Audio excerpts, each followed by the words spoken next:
ato janë motra, jo. Por se vetorët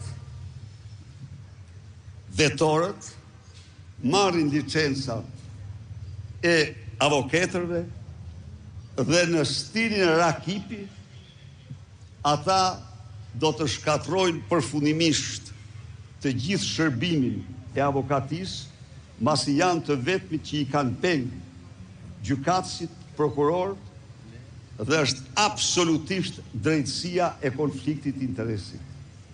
Nuk them se ajo motër, pse është motër, s'mund tjetë avokate, se ligji e lejon, duhet jetë, por sepse është platforma e mafiozit më të shpifur, më të rrezikshëm në sistemin e drejtësisë, patroni i Altin Troplinit që e ka emrin Arben Rakipi.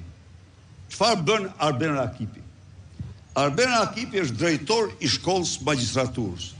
Ndërkohë ka studion e avokatisë.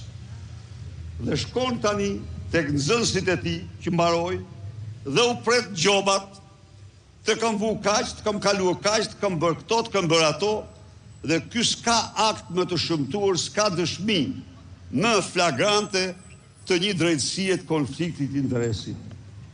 Rakipi ishte vetëm një.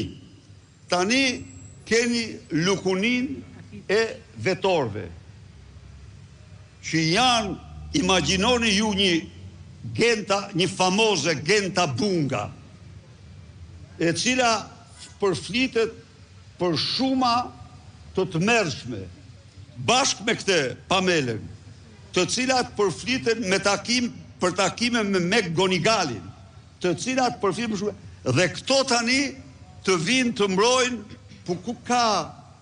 ku mund të qëndrojnë kjo? Të vinë me dosjet e vetimut për të mbrojtur kriminal në akuzat e tyre. Ky është dëshmi tjetër e një sistemi drejtësie në konflikt të plot interesi.